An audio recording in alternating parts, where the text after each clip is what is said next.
Bien, mesdames, messieurs, on va se retrouver pour la seconde table ronde de la journée. Après avoir ce matin introduit la session, puis avoir écouté Éric Orsena s'entretenir avec Pascal Blanchard.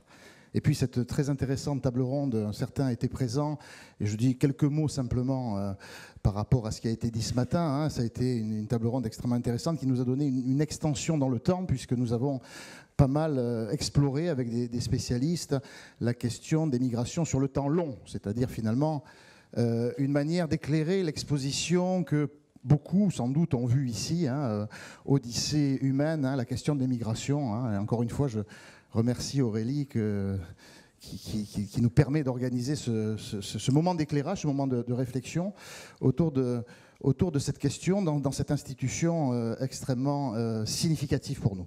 Nous, quand je dis nous, c'est chercheurs et aussi personnes intéressées par les questions migratoires, notamment au niveau de l'association, du politique et d'autres. Voilà. Cet après-midi, donc, on a une table ronde tout autant intéressante et tout autant pertinente qui sera intense, je le pense. Intense déjà parce qu'il y a un nombre de participants important, 6 personnes. Ce matin, c'était 7, mais il y avait plus de temps. Donc là, cet après-midi, on est sur 6 personnes. Et on a 1h30 jusqu'à 16h, débat compris. Et j'imagine que la salle aura vocation à prendre la parole et à poser des questions. Donc, il y a une règle du jeu qu'on demandera à chaque intervenant, c'est d'avoir des propos courts, mais répétés. Il y aura plusieurs prises de parole, mais soyez donc effectivement, essayez de jouer le jeu sur la question du côté court des propos. C'est le format qui est proposé aujourd'hui. Voilà. Alors, on a intitulé, et beaucoup à la table sont un peu réticents, on pourrait dire. C'est ce que nous allons sans doute questionner. Et en fait, la petite erreur qu'on a faite, c'est qu'on aurait dû mettre des guillemets, peut-être. L'immigration est-elle un fléau ou une chance ? Ou l'immigration est-elle une chance ou un fléau ? C'est-à-dire, finalement, questionner peut-être la question. L'idée étant de considérer que ce sujet est un sujet qui est en permanence voué aux gémonies, mis en pâture dans l'opinion publique, peut-être les médias, peut-être un certain nombre de lieux, les réseaux sociaux, etc. Et donc, l'idée n'est pas, évidemment, que, même si certains auront peut-être des velléités à répondre à cette question de prime abord, mais l'idée, c'est de prendre de la hauteur et d'essayer de réfléchir pourquoi cette question est en permanence posée. Et qu'est-ce qui fait qu'on est presque dans une sorte de sempiternel clivage entre ceux qui penseraient que la migration est un fléau et ceux qui penseraient que l'immigration est une chance et qu'il y aurait une sorte de côté irréconciliable sur le sujet, qui est évidemment une punchline qui plaît beaucoup dans nos médias actuels. Voilà, donc c'est comme ça, je le dis pour nos intervenants, nous le disons pour nos intervenants, que nous envisageons les choses. Voilà, donc on a un certain nombre de questions qui se sont préparées, mais avant qu'on les pose, avec Naïma, on va présenter la table ronde ou le panel, le plateau. Oui, merci Yvan, merci aux organisateurs. Effectivement, tu es revenu sur le titre de cet échange. On va essayer de le dépasser, de le triturer, de le questionner. Vous aurez bien sûr compris le clin d'œil aux déclarations intempestives des dernières semaines, notamment au plus haut niveau de l'État. Et c'est aussi important pour nous d'affronter l'actualité de ces débats. Effectivement, cette punchline, comme tu dis, nous dit aussi la binarité du débat.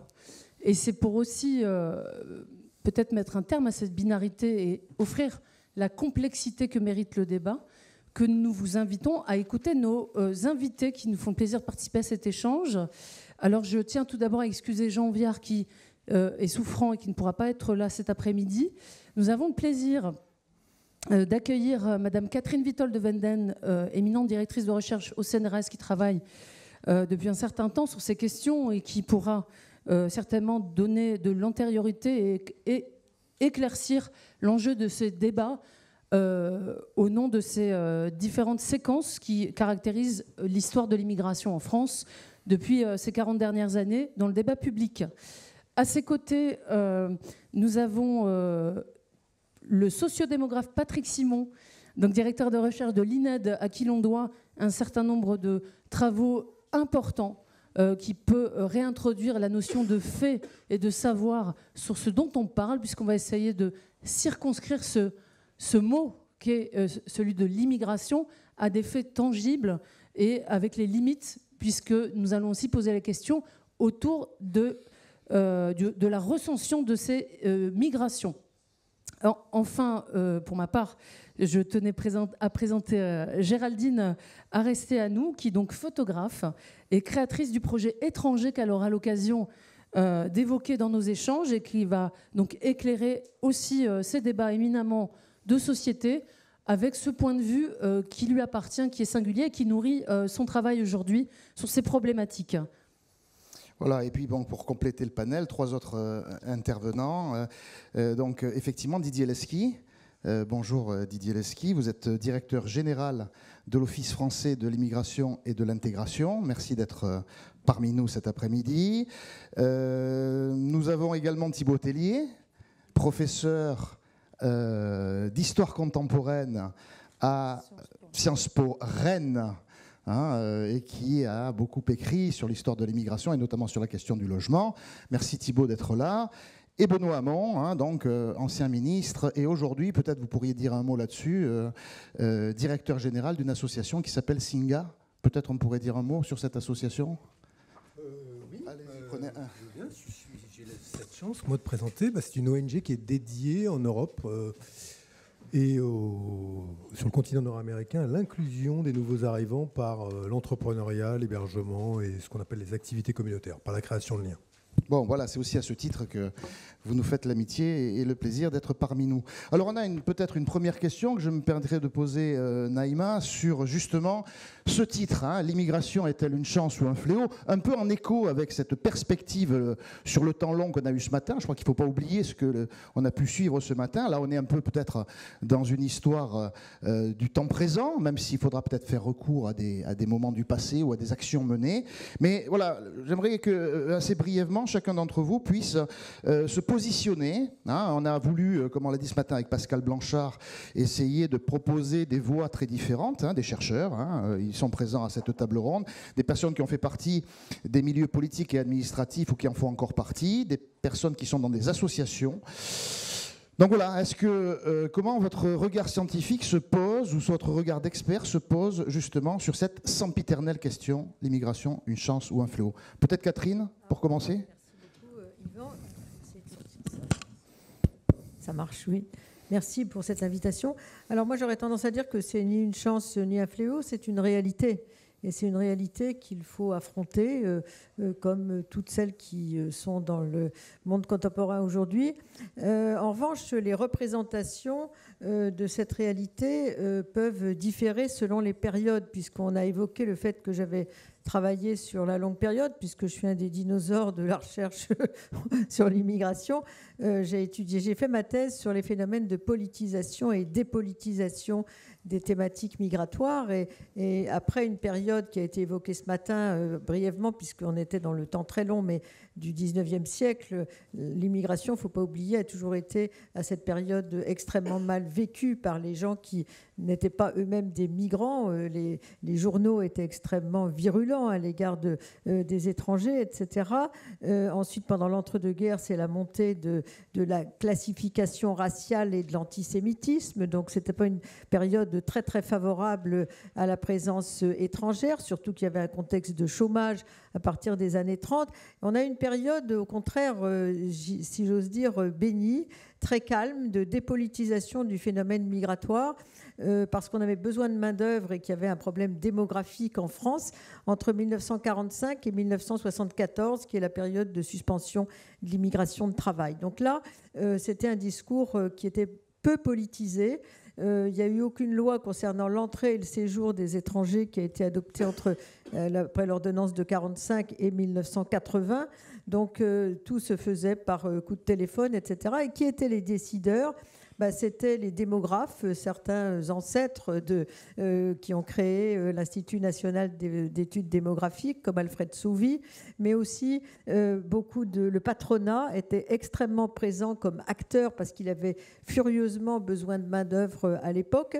les syndicats aussi, comme il y avait une rareté de la main-d'œuvre, ils étaient au devant de la scène pour défendre les droits. Il y a eu plusieurs lois qui, elles, ne s'occupaient pas de l'entrée et du séjour, mais de la progression des droits des étrangers, notamment syndicaux, représentation dans l'entreprise, loi antiraciste de 1972, mais dans un climat qui était très peu politisé. Et ce qui a changé, c'est ce qu'on a appelé la crise économique à partir de la crise pétrolière, donc dans les années qui suivent 73-74, et puis surtout en France, l'arrivée du Front National aux élections municipales de Dreux. Le sujet est devenu particulièrement payant, si j'ose dire, pour ce parti politique, et ça fait ressortir toute une série d'idées qui étaient un petit peu rayées de la carte des représentations depuis l'échec de la politique de Vichy, et donc toute une série de thématiques négatives sur l'immigration sont réapparues pendant cette période. Donc je crois que en fait, quand on a véritablement une période de croissance économique, il ne faut pas oublier que c'est les 30 Glorieuses, cette période où il y avait peu d'images négatives et qu'on a besoin de main-d'œuvre et que c'est exprimé par le patronat et qu'on est dans une tentative de proposer de nouveaux droits, ça marche mieux, c'est sûr, que si on est dans une approche restrictive, dissuasive, répressive, dictée par le discours d'un certain nombre de partis politiques. Et même dans les années 50, il y avait, sous les gouvernements de la 4e République, des velléités à un appel à l'immigration, à montrer que l'immigration était un bienfait. Absolument, absolument. Ouais. Et moi, j'avais fait une enquête pendant 2 ans chez Renault, et il disait le racisme ne peut pas entrer dans notre entreprise, on n'a pas le droit, c'est absolument aucun propos raciste ne peut être accepté à l'intérieur de Renault Billancourt, par exemple. Donc c'était vraiment une sorte de mot d'ordre, aussi bien de la structure que des syndicats. Peut-être pour rester dans le cadre historique, peut-être Thibaut Tellier, vous venez de signer une histoire de la banlieue. Sur ces questions d'histoire de peuplement, à l'aune de la question posée par cette table ronde cet après-midi, comment s'articule-t-elle quand on s'intéresse à l'histoire du logement, des quartiers populaires et de toutes les nuances de logement, du mal-logement, des cités de transit, des bidonvilles, jusqu'à la question de la rénovation urbaine? Bonjour à toutes et à tous. Alors, effectivement, parce que tu viens de citer l'exemple de la banlieue sur laquelle j'ai travaillé récemment, j'ai presque envie de dire que la banlieue, c'est une sorte de sismographe pour ces questions. C'est-à-dire qu'effectivement, on voit très bien quand on étudie la banlieue, les secousses qui vont se faire de manière périodique envers les immigrés. C'est-à-dire qu'effectivement, on a, et en fait ça va être la continuité de ce que vient de dire Catherine, c'est-à-dire qu'effectivement, on a des moments où cette immigration est perçue comme une opportunité.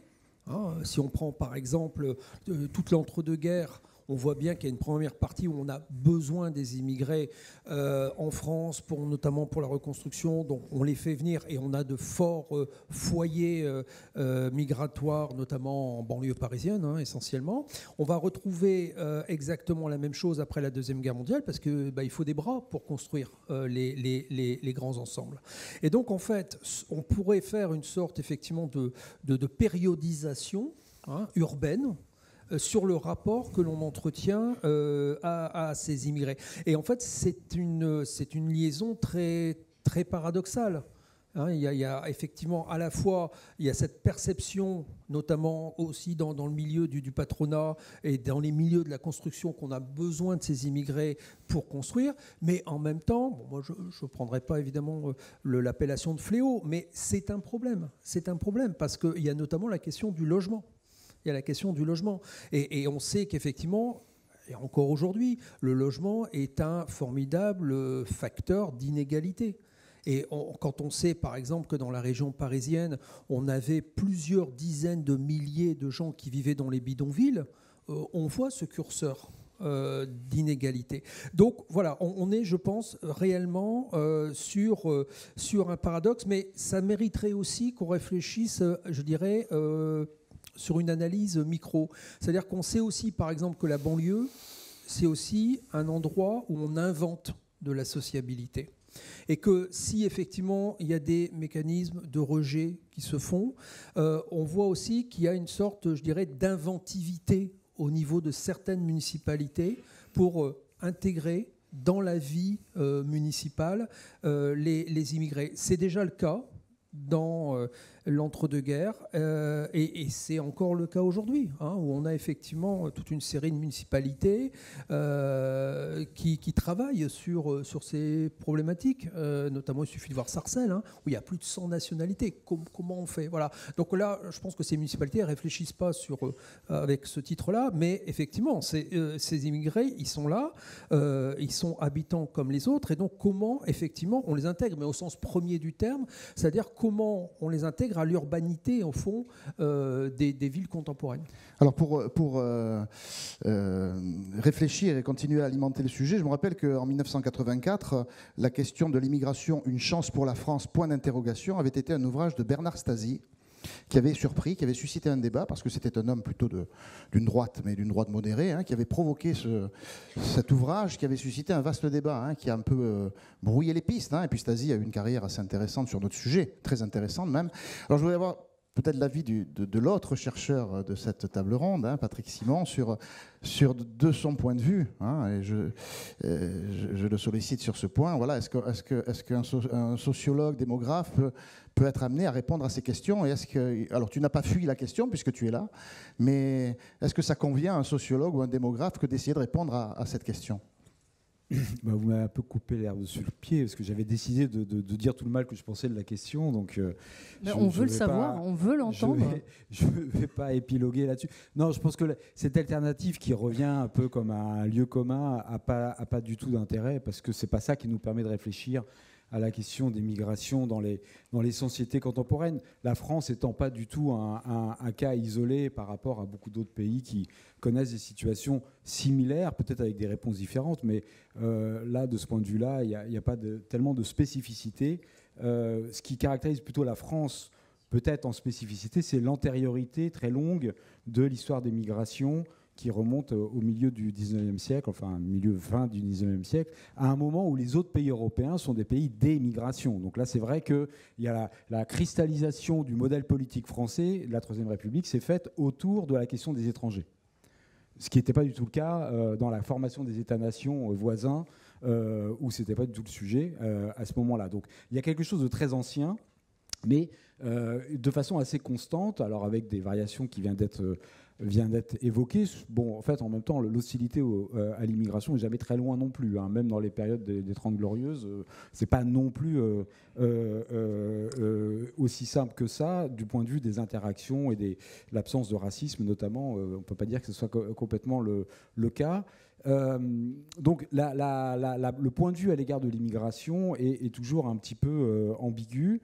La politisation, elle, par contre, elle a pris de l'ampleur à tel point que, alors, j'ai relu, bon, vous allez dire, j'ai des lectures bizarres, j'ai relu le programme commun de la gauche de 1977. Mais tu es peut-être le seul aujourd'hui, alors. Alors, j'ai relu ce programme et il est assez court, mais assez instructif.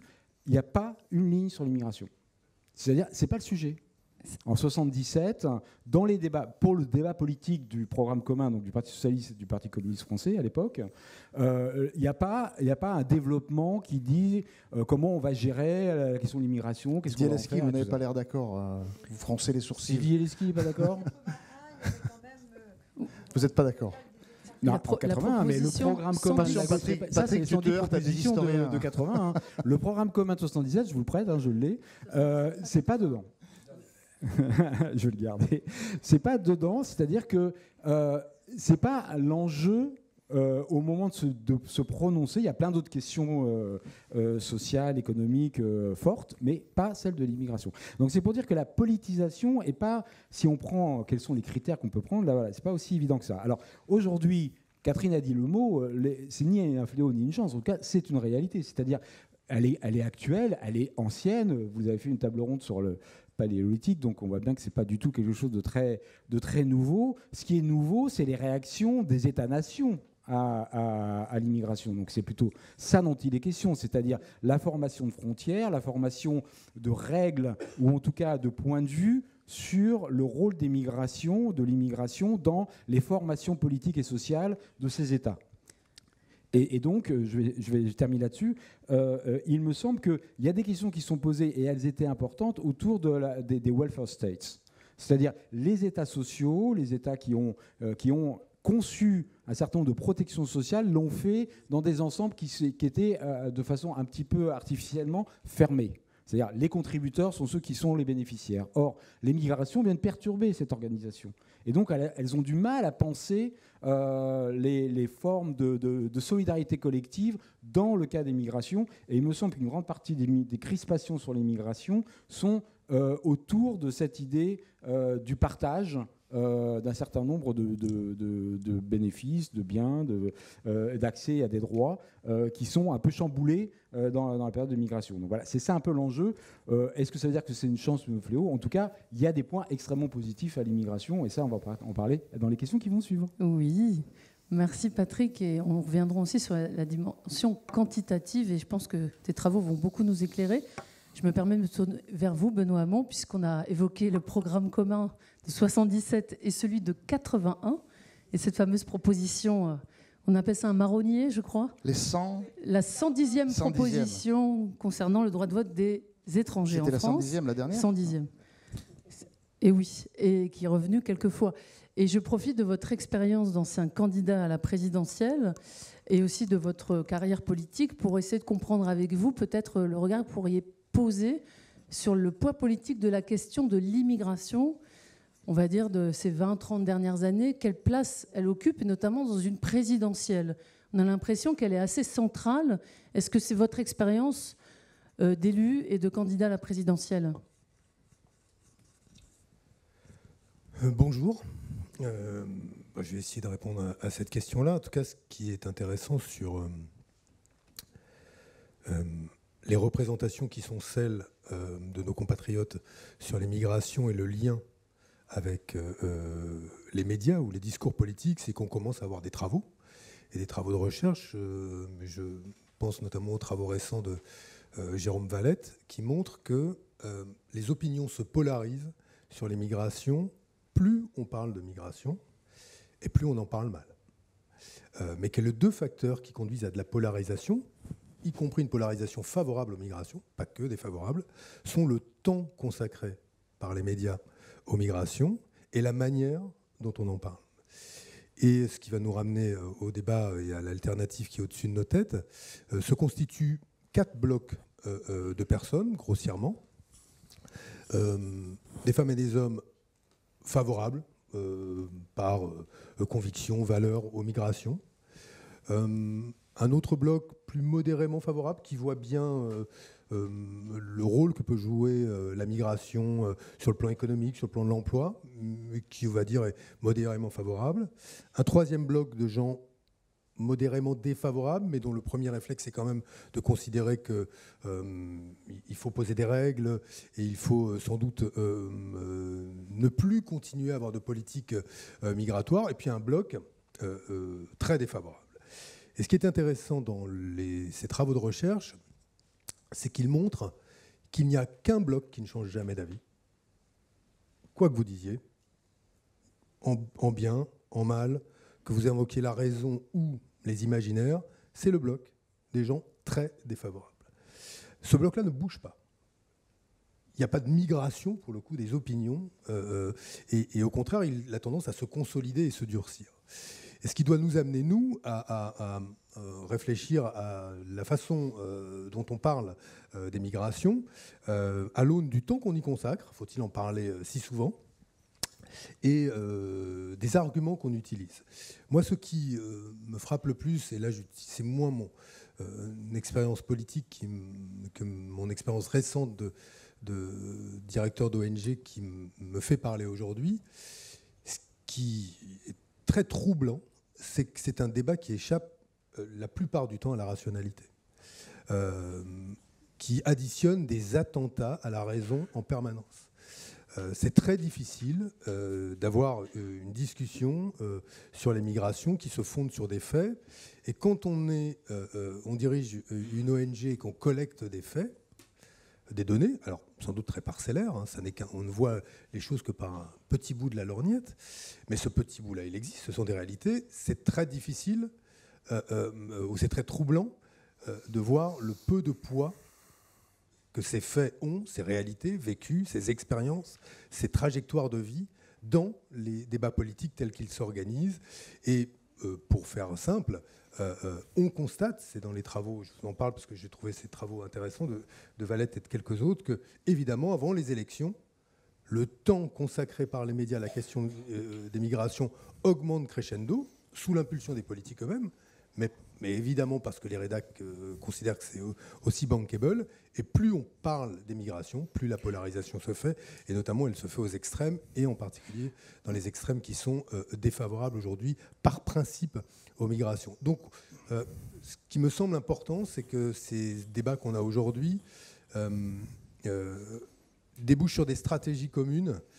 De quelques endroits on parle, du académique, fonctionnaires, ONG, pour réfléchir à la bonne manière de parler de ces questions-là, parce qu'aujourd'hui, à bien des égards, ça nous échappe. Et bon, faut arrêter d'euphémiser le fléau. Ceux qui disent que c'est un fléau aujourd'hui, c'est la pensée dominante de plusieurs États majeurs, et notamment occidentaux.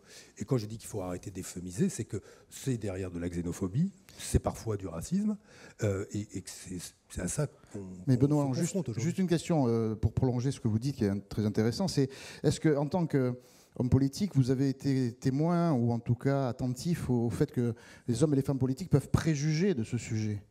C'est-à-dire d'essayer d'anticiper une éventuelle opinion publique qui serait sur tel ou tel point engagée dans tel ou tel sens, et de finalement tenir des propos de type chance ou plutôt fléau, puisque vous dites que l'opinion négative est souvent intangible.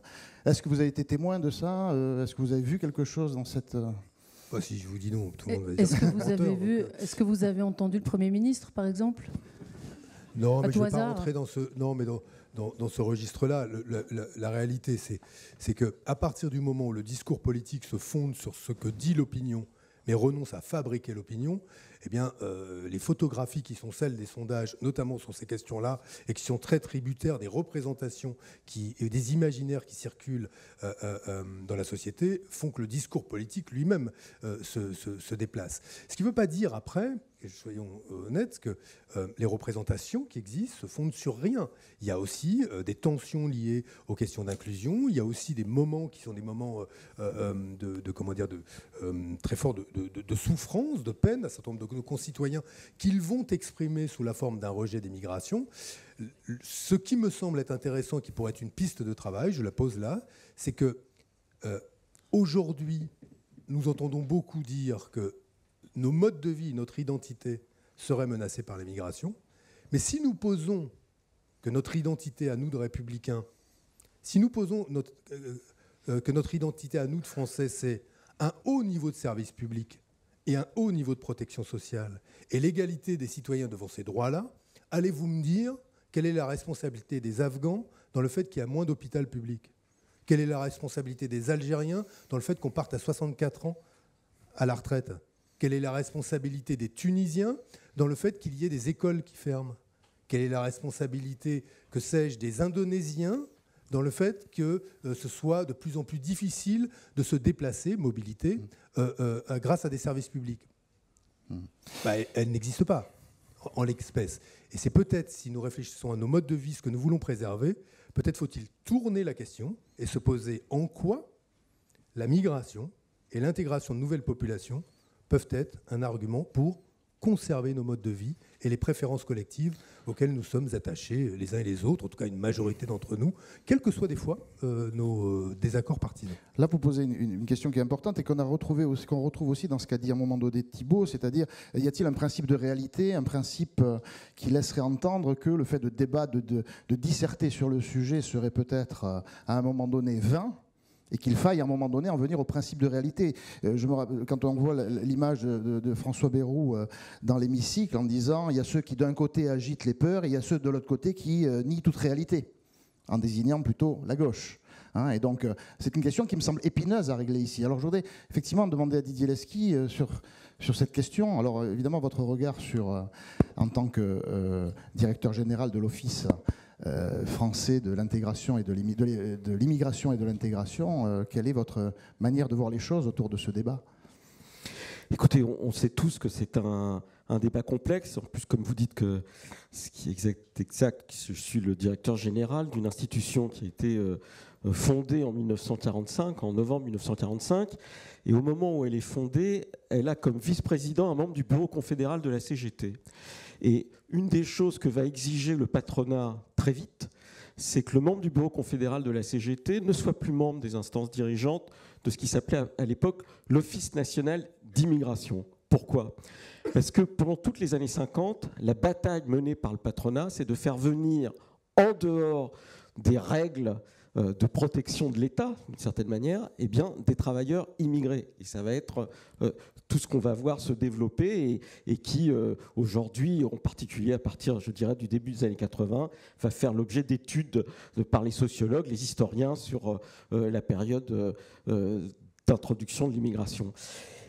Pourquoi il y a cet enjeu-là ? Parce qu'au sein de ce qu'on appelle à l'époque le mouvement ouvrier, eh bien, il y a cette idée que, pour aller, je dirais, dans un vocabulaire qui a été celui de ma jeunesse, que le capitalisme n'est pas forcément fait pour le bonheur des gens et que la dynamique propre des dominants, c'est d'essayer d'utiliser des dominés pour casser les acquis sociaux. D'une certaine manière, le patronat, par exemple, on a parlé de la guerre de 14-18, quand à la fin de la guerre de 14-18, il y a l'appel à des travailleurs étrangers, un des enjeux de cet appel, c'est de ramener les femmes à la maison alors qu'elles avaient travaillé au moment où les hommes étaient en train de se battre. Et il y a toute une série de choses comme ça qui ont été beaucoup en débat, en réalité, et en particulier en débat dans les organisations syndicales, avec des débats qui ne sont pas simples, puisqu'il faut à la fois être solidaire, parce qu'on a une solidarité de classe, et en même temps éviter que les dominants, et en l'occurrence le patronat, utilisent l'immigration pour déstructurer les acquis sociaux. Et nous sommes, d'une certaine manière, dans cette période-là. Pourquoi ? Parce qu'on voit bien que la question de l'immigration n'est pas une question de nombre. Enfin, bien sûr, c'est la conjonction entre le nombre et des données sociales, des dynamiques sociales, des réalités sociales. Et pourquoi dans toute l'Europe aujourd'hui il y a une inquiétude sur cela? C'est parce qu'il y a à la fois une très grande transformation des modes de production qui fait qu'une partie de ceux qui ne sont pas formés n'arrivent plus à s'insérer sur le marché du travail. Il y a une déstructuration d'un certain nombre d'acquis sociaux dans les États. On a parlé tout à l'heure de l'État social, qui les ont historiquement construits. Et donc, il y a une angoisse sociale qui est particulièrement forte parmi ceux qui sont les plus victimes de la marche du monde. Est-ce que le nombre n'est pas un facteur d'angoisse ? Le nombre est un facteur d'angoisse dès lors qu'il pèse sur une série de structures. La difficulté pour l'immigration, c'est qu'elle est à la fois, elle peut être victime de déstructuration sociale tout en étant un acteur de cette déstructuration sociale malgré elle. Et par exemple, on peut prendre la question du statut de salariat. Le statut de salarié, il a été construit sur la longue durée. Il y avait, dans mon jeune temps, un livre extraordinaire de Robert Castel qui s'appelait La nouvelle question sociale. Qu'est-ce qu'il dit ? Il dit le statut de salarié, il ne tombe pas comme ça du ciel. Il est une construction. Ce qu'on appelle l'ubérisation aujourd'hui du salariat, c'est quoi ? C'est justement le démantèlement de ce statut. Comment les GAFAM arrivent à démanteler ou à accélérer le démantèlement de ce statut ? Eh bien, c'est d'utiliser des précaires. Parmi les précaires, les travailleurs clandestins. C'est ça qui est en train de se faire. Alors, ils le font parce qu'il y a une demande sociale. Il y a une demande sociale même de gens qui, par ailleurs, peuvent le matin, le midi et le soir dire qu'ils sont pour l'immigration, mais qui refusent de descendre leurs 6 étages pour aller acheter des sushis et qui préfèrent que quelqu'un leur rapporte en pédalant. Mais on peut prendre la question du logement. Michel Auboin est là, il a fait une étude sur la question du logement. Dans la pénurie de logements, on sait bien qu'il y a une tension particulière dans le logement social, comme vous l'avez dit.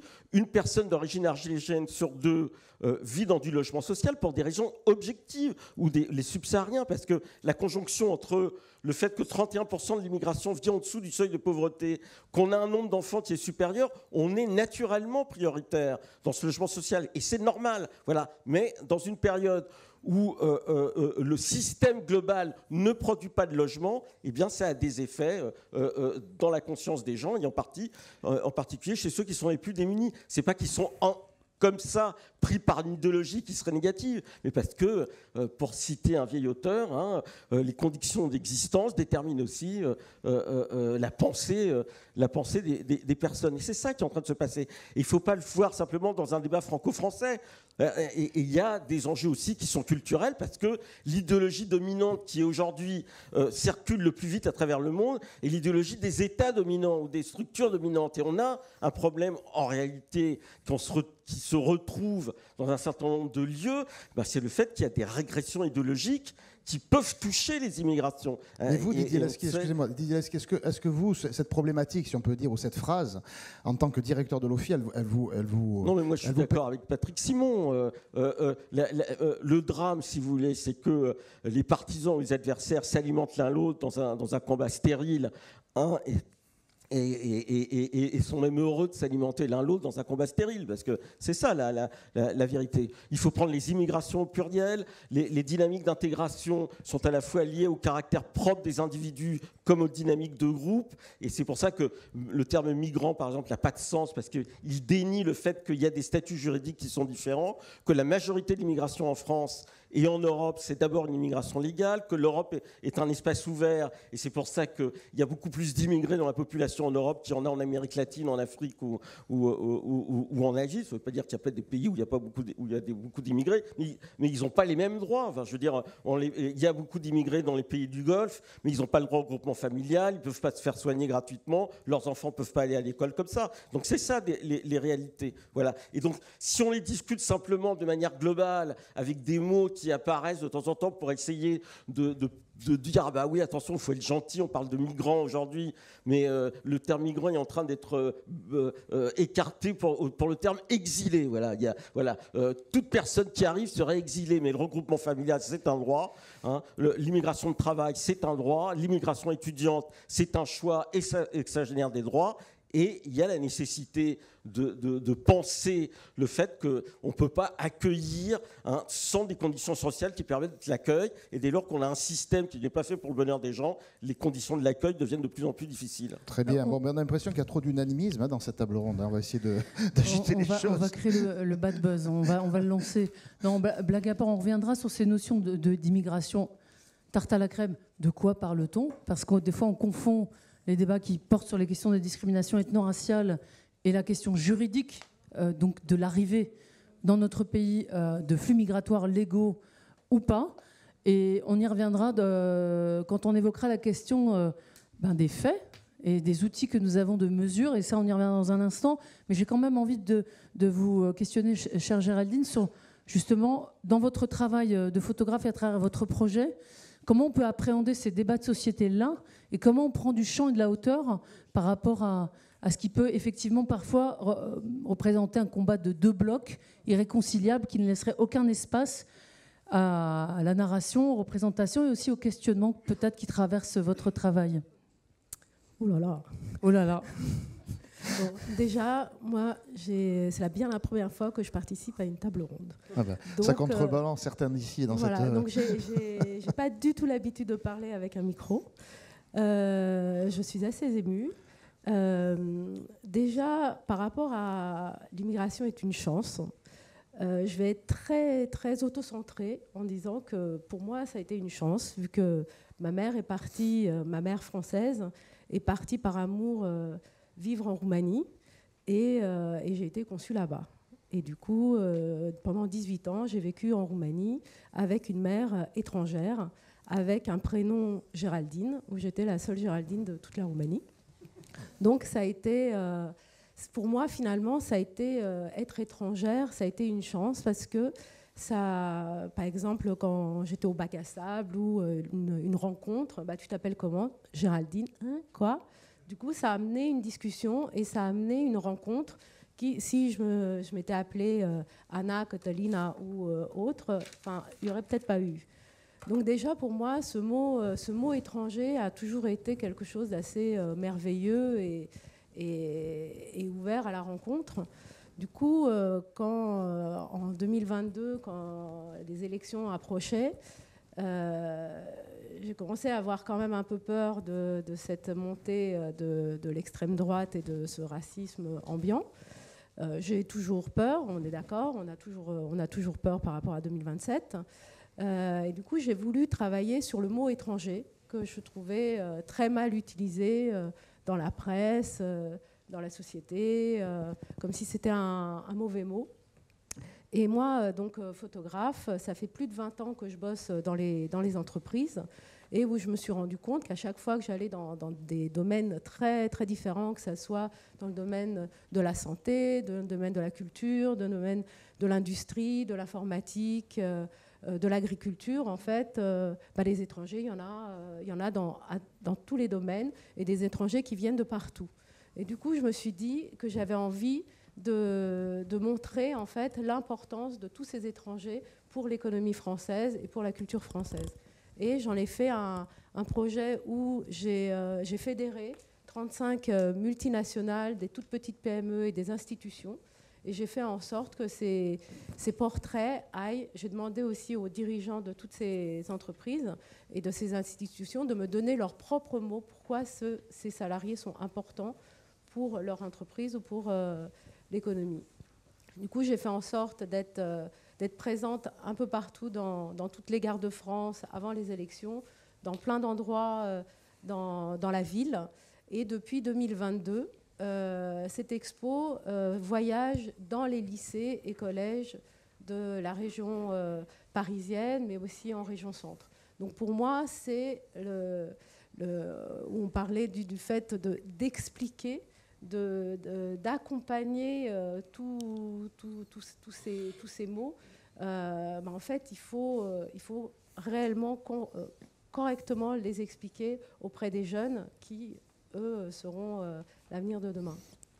Voilà. Je ne sais pas si j'ai répondu à la question. Alors, juste Géraldine, en fait, il y a aussi, vous êtes artiste, et je pense que la place des artistes est tout à fait pertinente quand on fait, Naïma, ça n'aurait pas été le cas il y a peut-être 20 ou 25 ans. On aurait eu des intellectuels, on aurait eu des hommes et des femmes politiques, on aurait eu peut-être des personnes de l'administration, mais pas d'artistes. Et les artistes ont depuis quelque temps pris en compte, comme vous, la question de l'immigration, que vous traduisez comme une chance. C'est un parti pris que souvent les artistes mettent en avant. Et je crois que l'art est une manière de changer aussi le regard. Très important, me semble-t-il. Donc votre présence est tout à fait légitime, même si vous n'êtes pas une habituée de la joute. Et justement, dans la deuxième salve de questions, et on essaiera ensuite d'être attentif à la salle, qui a peut-être des questions à poser, rebondissant sur un propos que vous avez tenu, Benoît Hamon, et peut-être on peut vous tendre le micro également. On s'est posé la question avec Naïma en préparant cette table ronde de comment vous avez évoqué de manière assez claire le côté irrationnel, le côté passionnel de ce sujet qui en fait une sorte de thème récurrent depuis au moins les années 1980, si on peut discuter. Quels seraient les indicateurs, et je pose la question à tout le monde, en fonction de ses compétences, qui pourraient être mobilisés, des indicateurs tangibles, pour essayer de casser cette dimension irrationnelle, et pour essayer de casser, et peut-être de convaincre ceux qui sont, comme vous l'avez dit, toujours dans le négatif. Vous l'avez très bien exposé tout à l'heure. Est-ce qu'il y a vous peut-être en tant que, alors aujourd'hui peut-être directeur d'ONG ou en tant qu'homme politique, est-ce qu'il y a des indicateurs mobilisable, et la question vaudra évidemment pour tout le monde. C'est compliqué. Non, mais on passe au suivant. Je préfère commencer en disant c'est compliqué si je disais que c'était simple.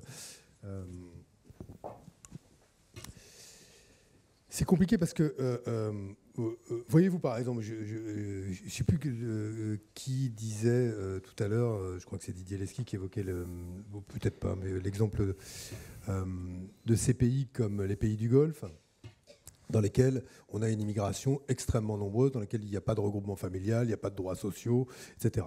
Bon, si vous voulez une démonstration que donc la protection sociale n'est pas un aspirateur, comme on le dit, à migration, vous avez là la démonstration.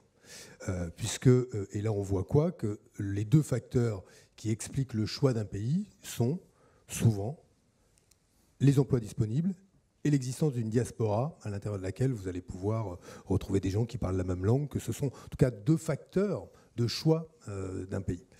Donc je dis ça, parce que souvent, dans les débats publics tels qu'on va les avoir, vous allez avoir même des personnalités dites modérées, donc de ce fameux milieu, ce centre, ce ventre mou qui renvoie les uns à leur racisme et les autres à leur angélisme. Vous verrez que ces arguments selon lesquels attention à ne pas avoir un système de protection sociale qui, à travers le cas échéant l'aide médicale d'État ou d'autres ingrédients du modèle social français, serait un aspirateur, fera un appel d'air pour favoriser l'immigration. Bon, voilà, c'est la première remarque que je voulais faire et qui montre qu'on doit être attentif à démonter tous ces arguments-là. Alors, quels indicateurs ? On pourrait en prendre quelques-uns qui existent et qui sont assez méconnus. Moi, je suis très frappé parce que je l'ai découvert récemment sur la proportion d'étrangers créateurs d'entreprises, par exemple, dans nos pays. Cette proportion est très importante. Elle est très importante à peu près dans tous les pays développés.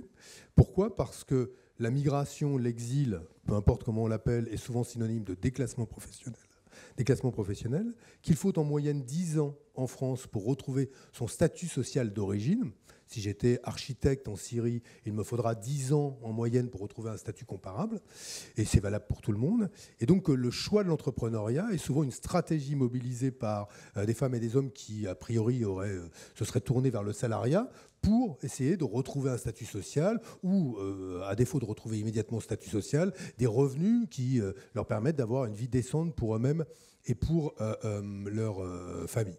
Donc on a une surreprésentation des étrangers dans la création d'entreprises, donc dans la création de valeur. Et moi, j'observe, comme directeur d'une ONG, et avec plusieurs points d'observation, qui ne sont pas que français, là, qui sont en Allemagne, qui sont au Luxembourg, en Belgique, en Espagne, en Italie, qu'il y a dans la création d'entreprises par les étrangers, les personnes migrantes, les nouveaux arrivants, d'abord, l'entrepreneuriat est plus féminin que masculin. Je le pose là, parce que là encore, dans les représentations qu'on a, on imagine la migration principalement masculine et l'entrepreneuriat principalement masculin. Eh bien, ce n'est pas le cas pour ce que nous observons. Et d'autre part, il y a une préférence pour des modalités d'entreprendre qui tentent de réparer un certain nombre de dysfonctionnements des sociétés d'accueil. D'où aussi la surreprésentation de l'entrepreneuriat social et du désir de réparer un certain nombre de défauts des sociétés d'accueil par l'entreprise. Donc tout ça, ce sont des... je ne sais pas si ça pourrait être demain un indicateur d'un changement de perception. Ce qui est certain, c'est que faute de pouvoir partager ces informations-là, c'est plus difficile. Mais ma conviction, au fond du fond, c'est que je pense que ce qui change radicalement la perception, c'est pas les discours politiques, c'est pas les thèses, c'est pas le travail académique fondamentalement, c'est le lien, c'est la rencontre. C'est l'opportunité qu'on a soi-même de faire cette rencontre-là. Le chiffre, je le donne en partage, je vous donne juste 2 derniers chiffres, mais ça vaut ce que ça vaut. Pardon, il y a des chercheurs autour de cette table qui me diront c'est pas 100% pur. Mais ça dit quelque chose qui est juste. Nous utilisons un chiffre que nous avions vu dans une enquête du HCR, alors qui date, je crois, de 2007 ou 2008, qui montrait que 12% des personnes réfugiées en France déclaraient avoir des relations avec des Français. Là, on parle de réfugiés, on ne parle pas de toute la population, mais c'est très peu. Ça dit une forme de cloisonnement qui existe et de la difficulté de construire des liens. Et nous avons fait, nous, un sondage qui nous a été payé, on n'a pas les moyens de se payer des sondages, à la fin de l'année 2023, mon ONG, pour savoir combien de Français déclaraient avoir un immigré, que nous prenions le soin de définir, personne née à l'étranger, de nationalité étrangère, puisqu'un migrant, c'est cela, aujourd'hui, la définition. Combien de Français déclaraient avoir une personne immigrée dans leur cercle de relations personnelles ? Eh bien, ils sont moins d'un tiers des Français à dire connaître quelqu'un à titre personnel, dans leur cercle de relations personnelles, qui correspond à la définition du migrant. En fait, ce que ça dit, en dehors de la validité de ces chiffres-là et de ce que nous percevons, c'est que c'est l'absence de connexion et de lien, la méconnaissance, l'ignorance, qui fabrique et qui est le terreau de toutes ces constructions et de ces représentations qui, elles, vont produire de la violence et produisent déjà de la violence. Et c'est pour ça que je reviens, c'est pas pareil de dire fléau et de dire une chance. Parce que celui ou celle qui dit que c'est une chance ne porte pas un idéal ni inégalitaire, ni brutal, ni violent. Celui souvent qui dit que c'est un fléau consent, je ne dis pas qu'il en est l'acteur lui-même, mais consent à des thèses et des politiques qui génèrent, elles, de la violence. Et c'est pour ça que notre responsabilité à tous, et je le dis aussi comme dirigeant de SS France, donc qui représente des entreprises en France, c'est vis-à-vis de ces idéologies-là, c'est de faire toujours attention au fait qu'on peut chercher à vous amadouer par des programmes, je pense aux entreprises pro-business, mais est-ce que être pro-business suffit à ce qu'on oublie qu'à côté, ceux qui défendent cela défendent un projet inégalitaire, brutal, xénophobe, et donc qui fabrique de la violence et du désordre social. Alors, nous reviendrons sur ces aspects en termes d'idées et d'indicateurs. Nous reviendrons sur la question, bon, peut-être qu'on vous a posé à chacun et chacune un certain nombre de fois. On a revu revenir dans le débat public la question des statistiques ethniques. Le ministre de l'Intérieur, pour ne pas nommer, s'y est dit favorable, mais pas pour la discrimination positive. Alors la question du débat aujourd'hui, puisqu'il nous reste très peu de temps, sans en faire les gorges chaudes de notre après-midi, quel pourrait être l'intérêt de ces statistiques dites ethniques, sachant qu'on confond la définition qu'a rappelée Benoît Hamon juridique de l'immigration avec la question des perceptions et des discriminations parfois qui en découlent, des discriminations ethno-raciales qui englobent une partie de la société française dans cette problématique de l'immigration, ou en tout cas des descendants de l'immigration. Je ne sais pas si Catherine... Moi, je suis partagée, si j'ose dire, sur le thème des statistiques ethniques, qui est très inspiré des travaux sociologiques qui sont faits au Royaume-Uni ou aux États-Unis. On est considéré comme les derniers des retardataires par beaucoup de nos voisins européens pour ne pas avoir de statistiques ethniques. Ceci dit, il y avait eu un premier débat, et je crois que c'est en 2007 que le Conseil constitutionnel, et j'étais assez d'accord avec cette position en disant que ça ne fait pas partie de la Constitution que d'avoir cette catégorisation, et donc que c'était contraire à la Constitution puisqu'il n'y a qu'un peuple français et la France ne s'est jamais définie par rapport à une addition de groupes ethniques. Donc ça, je crois que c'est un premier point qui est très important. La deuxième chose, c'est qu'on risque dans l'esprit des gens et des Français et des autres d'ailleurs de réduire leur propre façon de se regarder eux-mêmes par des catégorisations ethniques, alors qu'il y en a beaucoup d'autres qui influent sur leur parcours, qui sont sociales, entre autres, on en a parlé, mais c'est beaucoup plus fondamental que la dimension ethnique dans la plupart des cas, que toute une série d'aspects qui sont liés au lieu où on habite, le logement, ça a été mentionné, le regard qui est porté par ce qu'on appelle ceux qui pratiquent le racisme institutionnel, les institutions d'autorité. Je crois qu'en France, on a eu 47 millions de contrôles d'identité cette année, dit la Cour des comptes, en 2024. Donc ça donne une idée de cette approche institutionnelle. Donc je crois que c'est très réducteur de considérer que la nation française pourrait se réduire à cela. Et moi, j'avais un collègue américain que j'aimais beaucoup, qui s'appelait Aristide Zolberg, qui disait « Moi, j'ai toujours très ennuyé aux États-Unis parce qu'on me demande, je suis d'origine polonaise, juif, j'ai été éduqué en Belgique, je parle couramment le français, et on me demande de quelle origine je suis. Est-ce que je suis américain, européen, polonais, juif, etc. » Il y a beaucoup de gens qui sont le résultat de toute une série de composantes qui sont liées à la diversité des flux migratoires. Donc je pense que c'est un peu fallacieux d'enfermer les gens dans des statistiques ethniques, mais je reconnais, ayant participé à des études sur les discriminations institutionnelles, notamment à la Commission nationale de déontologie de la sécurité, qui est l'ancêtre du défenseur des droits, que quand on sait que M.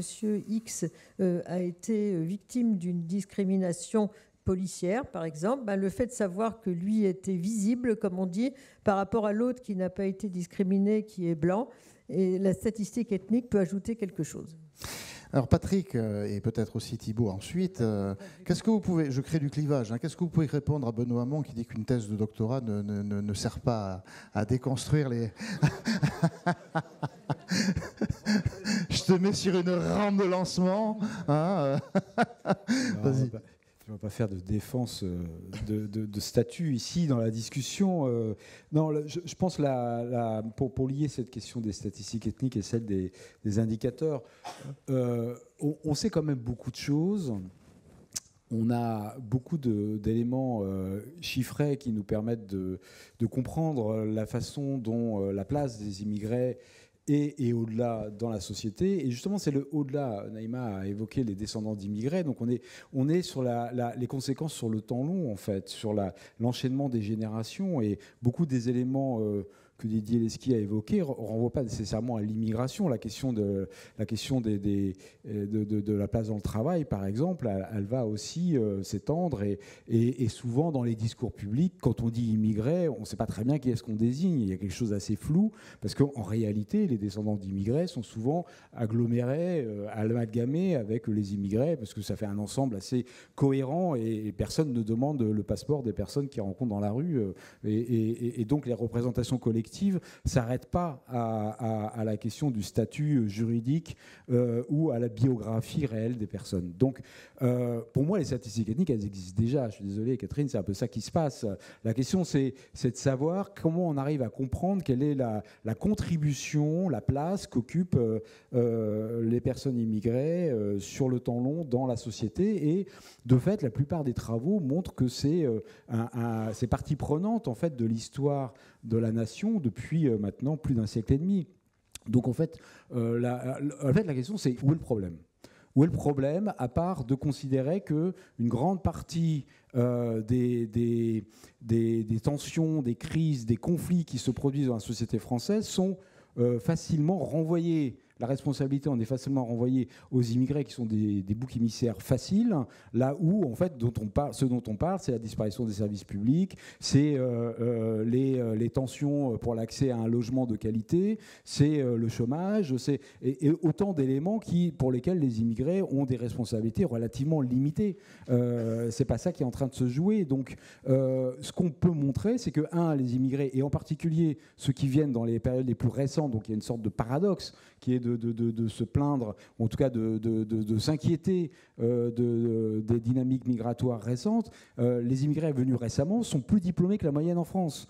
Ils ont des profils extrêmement positifs du point de vue des besoins de l'économie. Par ailleurs, on a un débat, alors bon, je suis démographe, je suis obligé je peux pas l'évoquer, je peux pas ne pas l'évoquer, la question du réarmement démographique, hein, on a un président qui l'a situé. Il y a des débats partout en Europe et ailleurs autour de la question du vieillissement des populations, qui est un vieux truc qui a vraiment contribuer à la formation même de l'institution dans laquelle je travaille, qui est l'INED. Donc bon, c'est pas quelque chose de très nouveau, mais néanmoins qui prend de l'ampleur, parce que de fait là maintenant c'est vraiment en train de se produire. Eh bien la réponse à ça, c'est aussi qui passe aussi par l'apport que font les immigrés à la structure de la main-d'œuvre et également à la contribution aux retraites. Bon, je suis désolé, aujourd'hui les immigrés contribuent positivement aux retraites des personnes qui ne sont pas immigrées. Donc l'ensemble de ces contributions-là, qu'elles soient économiques, qu'elles soient sur les comptes sociaux en partie, qu'elles soient sur les dynamiques de population, elles sont positives. On a d'autres indicateurs qui relèvent de l'intégration culturelle, par exemple. Voilà un débat sur lequel on est complètement obsédé, la question de l'identité nationale. Les immigrés, et surtout leurs enfants, les descendants d'immigrés qui ont grandi en France, ils ont une identité nationale, quand ils embrassent l'appartenance nationale de façon assez similaire à l'ensemble de la population. Il n'y a pas un refus, il n'y a pas un rejet, il n'y a pas un repli communautaire comme on l'entend fréquemment. Donc là aussi, il y a une contribution positive, c'est-à-dire que l'ensemble des personnes qui vivent en France, comme ils l'ont fait dans les années 50, comme ils l'ont fait dans les vagues d'immigration polonaise, italienne, belge, espagnole, contribuent et forment ensemble la société d'aujourd'hui. Et la société d'aujourd'hui, quand on regarde les conseils municipaux du nord de la France, il y a quand même beaucoup de descendants d'immigrés polonais venus dans les années 10, dans les années 20, dans les années 30. Et c'est normal, ça fait partie de la société, ou des descendants d'Italiens d'ailleurs. C'est pareil également dans le sud-est. Donc cette contribution de l'immigration à ce qu'est la France d'aujourd'hui, elle continue à se produire. Et donc quand on essaye de mettre les choses dos à dos, on ne comprend pas très bien et quels seraient ceux qui ne seraient pas en lien avec l'immigration. Vous avez dit, Benoît Hamon, vous avez évoqué le fait d'avoir quelqu'un dans son cercle proche qui serait immigré. Mais en réalité, il y a 10% d'immigrés en France, 12% de descendants d'immigrés, 10% de petits-enfants d'immigrés. Vous ajoutez à ça ces personnes qui sont en couple avec des personnes immigrées ou descendantes d'immigrés et qui ne sont pas elles-mêmes immigrées ou descendantes d'immigrés. Vous ajoutez à cela les personnes dont les enfants sont en couple avec des personnes qui sont d'origine immigrée. Il y en a pas mal parce que moi j'en ai déjà. À l'arrivée, il y a plus de 45% de la population en France qui a un lien direct à l'immigration par des liens familiaux. Ce qui veut dire que la question de savoir c'est qui les eux et c'est qui les nous devient assez compliquée. Hein, c'est qui les eux, c'est qui les nous. Donc la société est faite de cela. Donc il est où le problème ? Et c'est ça le problème. Il est où le problème ? C'est-à-dire ce que tu dis toi, effectivement, comment tu peux expliquer ? Alors, comme tu viens de parler, on va peut-être poser la question à Thibault ou à Didier Lesky. Comment expliquer que ce que vient de dire de manière limpide Patrick Simon ne soit pas entendu par une majorité ? Puisque, n'oubliez pas le sondage. Alors évidemment, le sondage est un sondage, hein, mais que visiblement, 2/3 des Français sont plutôt, en tout cas, comprennent les propos de submersion migratoire. Et est-ce qu'on est dans quelque chose qui stagne ? Je vous rappelle qu'en kiosque, en 1985, Pascal, tu as peut-être ça en tête, il y avait une du Figaro Magazine qui était titrée « Serons-nous encore français dans 30 ans ?»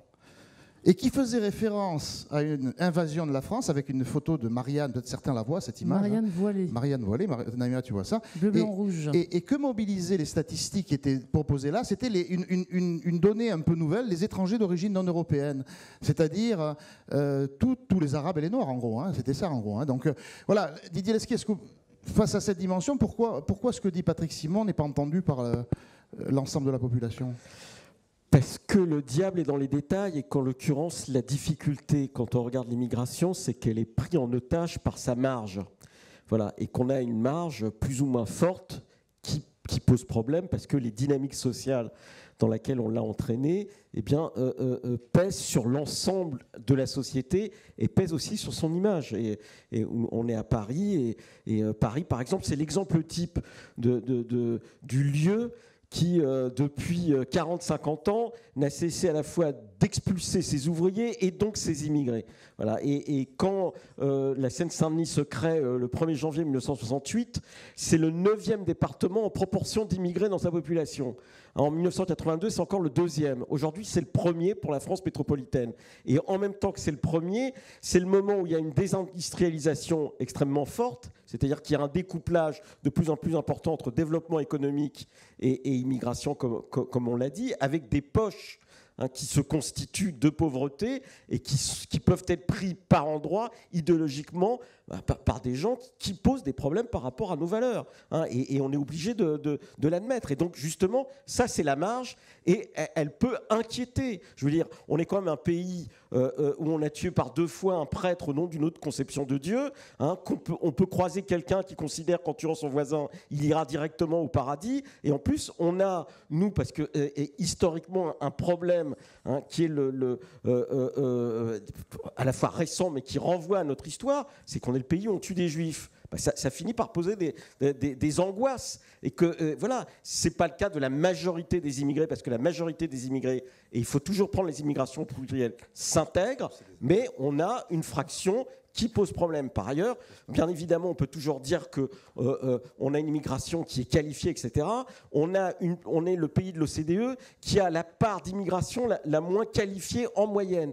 Et en ce qui concerne, par exemple, la demande d'asile, puisqu'elle passe par l'OFII, eh bien, on a une fraction extrêmement importante de non-lecteurs, non-scripteurs. C'est pour ça qu'on a fait des efforts d'intégration, mais qui, à mon sens, ne sont pas encore suffisants, et qu'on a du mal à intégrer dans le marché du travail, parce que, par ailleurs, on a perdu les emplois peu ou pas qualifiés, on continue à en prendre, on est dans une révolution industrielle avec l'intelligence artificielle, on ne sait pas exactement quels seront demain les besoins de main-d'œuvre, et pour essayer de faire un clin d'œil à d'autres, on a perdu ce qu'on appelait les forteresses ouvrières, qui étaient un lieu de socialisation, de prise en charge par les organisations syndicales. Il y avait plus d'espérance dans les années 60 en banlieue qu'il y en a aujourd'hui, il faut l'admettre. Et là où il y a des porteurs, entre guillemets, d'espérance, eh bien, ils le font au détriment de l'ensemble de la cohésion sociale, parce qu'il y a des problèmes culturels, et que toutes les cultures ne se valent pas, et toutes les idéologies ne se valent pas.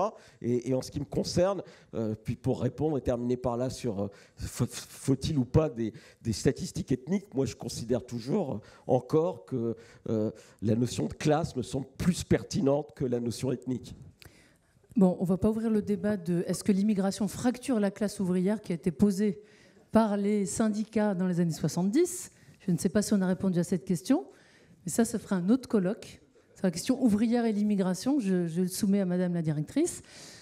Sur cette question, simplement, on va terminer le tour de table avant d'ouvrir les échanges avec la salle pour tenir notre promesse. Peut-être sur l'espace, excuse-moi cher Thibault, de t'enfermer dans l'espace périphérique, puisque tu y as consacré un travail récent, mais sur la fabrique de consensus et ou de séparation, de discrimination, de relégation que sont les quartiers populaires, et notamment la banlieue. Est-ce que tu peux éclairer le débat de ces fameuses statistiques, indicateurs qu'on peut avoir dans les territoires périphériques? Logement social, politique d'aide sociale, etc. etc. Alors, quand je préparais mon habilitation à diriger des recherches, j'étais vraiment, mais alors vraiment militant pour les statistiques ethniques parce que ça m'aurait facilité la vie pour essayer de comprendre les origines de la politique de la ville. C'est-à-dire que globalement, quand on regarde un peu l'état des quartiers dits populaires, qu'on appelle à l'époque quartiers d'habitat social, on est juste après la fin des bidonvilles, après la fin de la résorption de l'habitat insalubre, donc au début des années 70, et on voit apparaître effectivement bon nombre de familles qui arrivent dans les HLM. Bon. Et donc c'est une vraie question qui doit être appréhendée au niveau national. Or, on n'a aucune règle. C'est-à-dire que globalement, on ne trouve pas au sein des archives du ministère de l'Équipement, et Dieu sait si ces archives sont pléthoriques, d'indications sur, en gros, le pourcentage de familles qui pourraient être dans le logement de type HLM. Bon.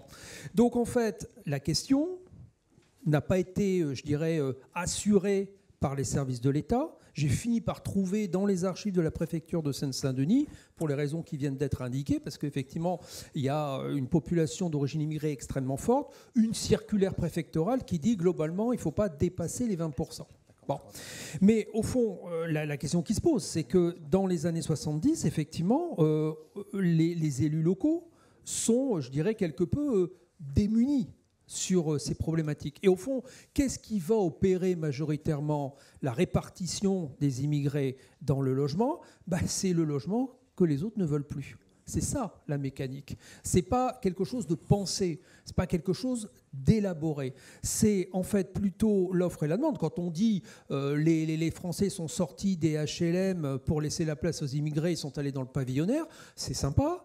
Mais ce n'est pas tout à fait vrai. C'est-à-dire qu'on voit très bien que, par exemple, je prends au hasard Châtenay-Malabry, le taux de rotation n'est pas très important. Donc, et c'est ça la spirale négative, c'est qu'effectivement, dans les années 70, on va avoir effectivement des zones qui sont déjà en difficulté parce que c'est de la mauvaise construction, etc., et sur lesquelles vont arriver des familles d'origine immigrée.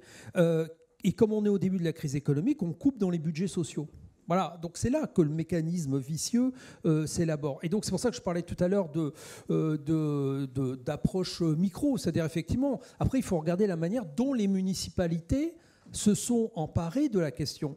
Et ce qui est assez intéressant, c'est de voir que de ce point de vue-là, on n'est pas sur un étiage gauche-droite à 100%. Bon, alors... En off, Yvan me dit n'oublie pas de dire un truc sur François Bayrou, la subversion, etc. Dis un truc méchant. Bon, je dis écoute, je vais réfléchir. On l'a dit pour toi, Thibault, on l'a dit. Je pense que j'ai trouvé. Je pense que j'ai trouvé, parce que en fait, bon, moi, ce qui m'a quand même surpris, outre que le mot était évidemment déplacé, c'est quand même que Bayrou vient de la famille démocrate chrétienne. Elle vient de la famille démocrate chrétienne, qui avait une tradition, je dirais, catho, d'hospitalité. Et parce que la ville, ça aussi, c'est une fonction depuis le Moyen-Âge, fonction d'hospitalité. Et donc, on a certes des municipalités de gauche qui vont effectivement mettre en place des politiques d'accueil. Alors de ce point de vue-là, il faudrait reparler aussi de l'apport notamment du PSU, hein, qui a cette tradition pro-immigré et qui va le mettre dans le Parti socialiste après 1974. Donc il y a cette tradition. Alors moi j'ai une autre passion à part le programme commun, c'est de lire les comités directeurs du Parti socialiste. Bon, et en fait on trouve des choses bizarres ici. Non, mais on trouve des choses extraordinaires. clair. C'est-à-dire que dès les années 70, il y a quand même des débats entre camarades. Bon, et par exemple, il y a un comité directeur en 83 qui dit attention, il ne parle pas de submersion, mais on n'est pas loin quand même pour certains élus. Bon, je rappellerai aussi le traitement urbain qu'a réservé à Villeurbanne Charles Hernu d'un quartier qu'il a fait raser. Et même le nom, il l'a fait disparaître. Donc vous voyez, ces questions sont très compliquées. Puis je voudrais quand même terminer par quelque chose, c'est que, sans vouloir rentrer dans le débat sur les statistiques ethniques, je pense qu'en France, l'un des secrets les plus gardés après le secret bancaire, c'est les chiffres du peuplement des bailleurs. C'est-à-dire que quand on est historien, on a énormément de difficultés à pouvoir travailler sur, pour le coup, les statistiques de peuplement. Et ça, c'est un vrai problème parce que c'est un maillon essentiel, le logement. C'est un maillon essentiel. C'est-à-dire d'essayer de comprendre les flux migratoires au travers des politiques de peuplement. Ça passe pour une partie par les municipalités, mais ça passe par les bailleurs. Et donc, de ce point de vue-là, moi, je pense que, notamment sur l'histoire de la politique de la ville, comme on peut le faire au comité d'histoire actuellement, cette question du logement, elle est essentielle. C'est pour ça qu'on fera la 13e, n'est-ce pas, Monsieur le Président, une 3e année de séminaire sur le logement, parce que c'est le maillon. C'est le maillon explicatif, le logement. Et de là vont découler toute une série de politiques d'intégration municipale. Tu défends ta chapelle, mais bon, c'est normal. Bien. Peut-être un oui, pardon, excusez-moi. Oui, parce qu'on parle. Parce que moi, ça m'intéresse énormément de comprendre aussi comment l'artiste, que peut l'artiste, je ne sais pas si vous pouvez répondre à cette question pour une première table ronde, mais que peut l'artiste sur ces enjeux de rencontres et aussi de rejet, malheureusement, qui s'articulent parfois quand on essentialise des groupes d'hommes et de femmes du fait de leur projet de vie, de leur arrivée dans notre pays, comment l'artiste se positionne. Si vous permettez que je vous appelle artiste, bien évidemment. Je suis photographe. Photographe. En fait, je pense qu'on peut tout. On peut raconter, on peut faire des récits. Et on peut essayer de changer un point de vue si on apporte de l'émotion. Donc je pense que c'est un peu notre rôle de changer les imaginaires, de changer une façon de voir les choses. Et c'est pour ça que pour moi c'est hyper important d'emmener ces projets sociaux sur, par exemple, mon projet qui s'appelle Étranger. J'ai un autre projet qui s'appelle Stop Kidding sur la situation des enfants mineurs migrants isolés, où on raconte, on explique tout simplement la réalité des choses et par l'émotion, par la rencontre. C'est exactement ce que disait Benoît, c'est le fait que les gens ne se rencontrent plus.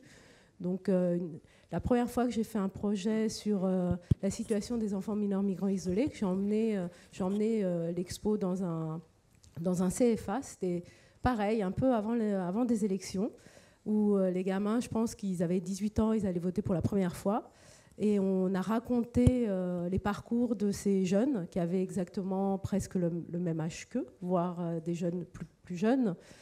Et j'avais emmené aussi Lansana, un jeune migrant qui est arrivé, qui est parti de Guinée à 15 ans, qui a fait tout son parcours migratoire, comme on peut imaginer, en traversant la mer, en étant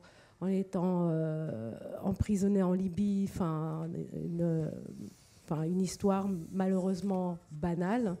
Et en fait, les jeunes, quand ils ont rencontré Lansana, quand ils lui ont posé des questions, ils se sont dit mais en fait c'est ça un migrant, mais ils sont pas méchants. Et en fait, je suis persuadée que leur vote allait être différent après cette rencontre. Donc je pense que mon rôle, c'est de venir avec des récits simples, humains, et que ça amène une envie de voir les choses différemment. Merci beaucoup. Il y a un indicateur dont tu as parlé Aurélie ce matin, c'est Portée de France.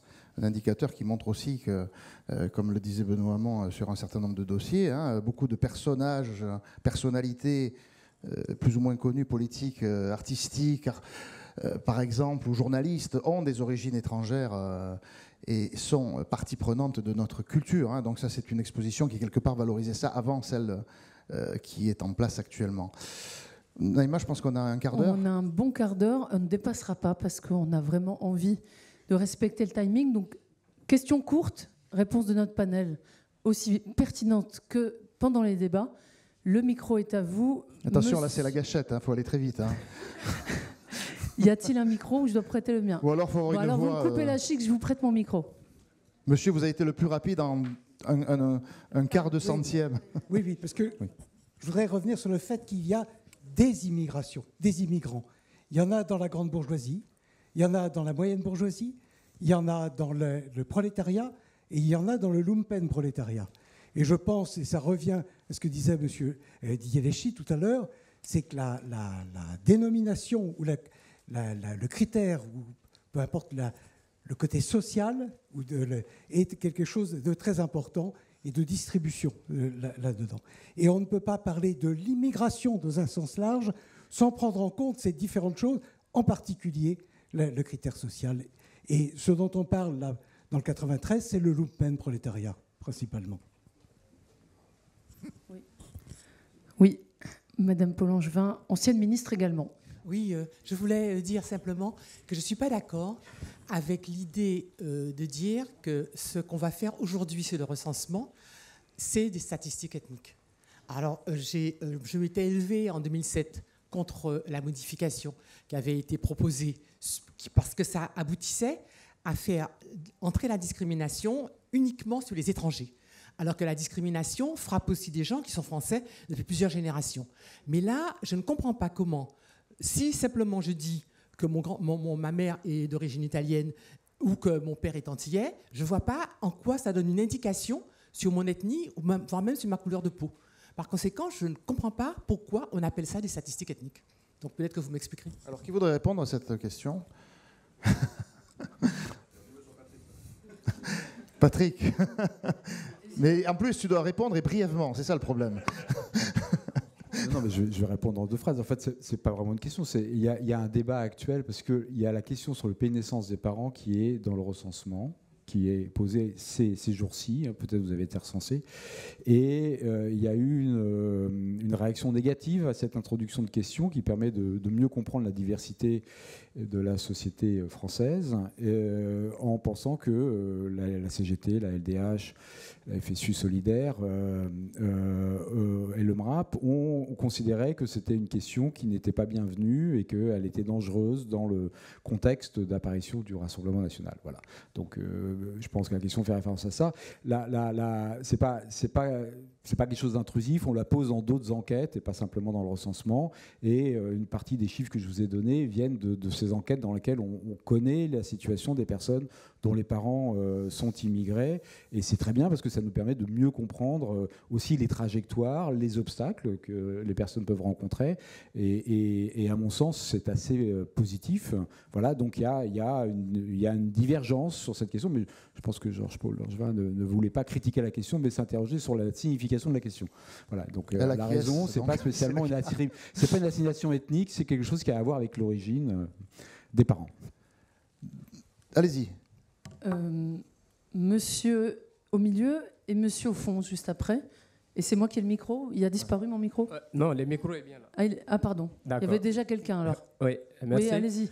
Voilà. En fait, moi, je voulais renchérir peut-être sur la question de l'enquête Théo, trajectoire origine. Voilà. Donc, la question interethnique qu'on pouvait évoquer. Moi, la question que je vais poser, c'est de savoir est-ce que si l'enquête trajectoire origine n'avait pas eu lieu, est-ce qu'on allait savoir que des personnes ont été dans l'administration ou dans des entreprises obligées de changer leur prénom ou leur nom de famille pour avoir du travail en France, et que quelqu'un, par exemple, qui s'appelle Mamadou comme moi, quand il a appelé à un moment donné pour chercher un travail, est-ce que, voilà, quelqu'un qui s'appelle autrement, je pense que l'enquête trajectoire origine a permis quand même de faire ressortir à un moment donné cette question de la discrimination, voilà, dans les entreprises. Donc, si elle n'avait pas eu lieu, est-ce qu'on allait avoir la réalité dans les entreprises ou au sein des institutions? Merci.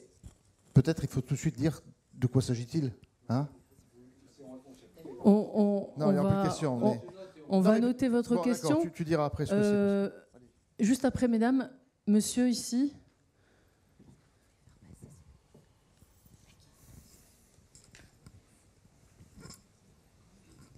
Bonjour, merci de vos présentations. Vous avez mis en responsabilité un petit peu les médias, enfin, je pense aux chaînes continues qui nous rabâchent des tas de choses à longueur de journée. Mais dans les confrontations qu'on a entre les différents partis politiques, moi je discerne deux mots qui s'opposent. Donc ce que je cherche un peu à travers les commentaires que vous pourrez faire, c'est une synthèse positive et constructive sur ces deux termes. Il y a intégration et communautarisme. Moi j'ai du mal à voir la synthèse positive. Enfin, voilà, donc si vous pouvez m'éclairer. On a des grandes questions, vous aurez 30 secondes pour répondre, hein. Soyez prêts. Monsieur au fond et ensuite mesdames au milieu. Désolée, je vais peut-être emmener mon micro. Je vais emmener mon micro, on va le laisser aux dames. Gardez le micro, je vous laisse mon micro, monsieur. Moi, c'était une remarque et à la fois une question. Premièrement, en tant que personne issue de l'immigration de deuxième génération, je trouve que vous n'avez pas assez parlé du fait que lorsqu'on pose cette question, on se pose en tant que visionnaire extérieur. Mais on ne pose jamais la question de, en fait, est-ce que les personnes elles-mêmes issues de l'immigration ont envie d'être une chance pour la France? Parce que quand on arrive et qu'on est issu de l'immigration, on en a un peu rien à cirer d'être une chance ou un fléau pour la France. Tout ce qu'on a envie, c'est de réussir pour justement pouvoir continuer l'héritage familial et aussi améliorer nos conditions de vie. Or, la vision, en fait, le simple fait même de poser la question, c'est assez révélateur. Parce que moralement parlant, en fait, ça montre justement, vous avez parlé du lien social, ça montre qu'on n'est plus dans une logique de créer du lien social sur le long terme, on est vraiment dans une logique un peu d'entreprise. Qu'est-ce que ça va me rapporter? Est-ce que ça va me rapporter quelque chose de positif ou négatif? Et aussi, une autre question par rapport à une formule qui, pour moi, en tout cas, génère beaucoup d'ambiguïté, c'est la formule de toutes les cultures ne se valent pas. Je voulais savoir si vous pouviez éclaircir ce propos-là. Je peux compléter aussi parce que ça m'a... Allez-y, madame, allez-y. Merci beaucoup. Moi, Attendez, que le micro marche, on n'entend pas bien. Voilà, c'est bon. Oui. Allez-y. Moi, ça rejoint ce que vient de dire monsieur derrière. Ça rejoint un peu... Ma question est pour monsieur Leschi. En fait, avant de dire cette formulation, il a quand même mentionné deux faits sur lesquels on ne peut pas rester insensible parce que ça pose question dans le cadre concernant les immigrés et les personnes qui viennent. Il a cité le fait qu'en France, on égorge un prêtre, en France, on tue les juifs. Pour moi, malheureusement, la mention qui suit après, il dit « toutes les cultures ne se valent pas ». Ça me laisse perplexe et ça crée des émotions et j'aimerais bien qu'il en dise un peu plus. D'accord, on va donner la parole à Didier Leschi. Il n'y avait pas une autre question, madame, à côté, non? Vous ne vouliez pas intervenir? Ah, toutes les deux, d'accord, très bien. Didier Leschi, allez-y, madame. Alors oui, allez-y. Ensuite, comme ça, vous... Oui, alors moi, c'est un complément de question, parce qu'en fait, vous dites que toutes les cultures ne se valent pas, mais préalablement, vous dites il y a une partie de l'immigration qui pose problème. Et j'ai l'impression qu'on n'a pas évoqué là, mais c'est un peu un cercle vicieux. Pourquoi aujourd'hui, je pense que ça n'était pas le cas il y a 50 ans, pourquoi une partie de l'immigration pose problème? Ça, c'est une vraie question qui se pose aujourd'hui. Pourquoi? Et cette question-là, je veux dire, toutes les discriminations subies, ces différences de traitement, que ce soit dans le logement, dans le travail, etc., n'engendrent-elles pas elles-mêmes, je veux dire, des difficultés qui font qu'effectivement, eh bien, le communautarisme, etc., et on arrive à la conclusion peut-être simple de ce que les cultures ne se valent pas. Bon, vous avez appuyé là sur un concept. Bon, mais écoutez, mais je pense que la question s'adresse à M. Leschi, mais s'adresse aussi aux autres, et je pense que c'est l'occasion de, peut-être, parce qu'il nous reste 5 minutes, faire un tour de table autour de toutes ces questions. Donc tout le monde aura à répondre là-dessus, parce qu'il y a eu beaucoup de... On s'excuse un peu de ne pas pouvoir... On voit qu'il y a du discussion potentielle, mais on doit conclure. Monsieur Leschi. Non, mais je vais essayer d'être rapide. L'excision, c'est une culture, et je pense qu'elle est regrettable. Voilà. Mais c'est une culture, et qui est malheureusement trop répandue dans un certain nombre de pays, qui peuvent être par ailleurs variés. Voilà. L'enfermement des femmes, ça peut être une culture, et je la condamne, parce que c'est une culture qui me semble contraire à un combat qui a été mené de longue date pour l'égalité entre les individus, quel que soit leur genre, quel que soit ce qu'ils estiment être, sans embêter les autres. Voilà. Oui, bien sûr. La deuxième chose, c'est oui, je ne suis pas en soi contre le communautarisme, mais je pense qu'il y a une différence entre vivre ensemble et mettre à distance les autres. Et il peut y avoir des dynamiques communautaires dont la particularité, c'est de mettre à distance les autres et de faire en sorte, par exemple, que vous ne veniez pas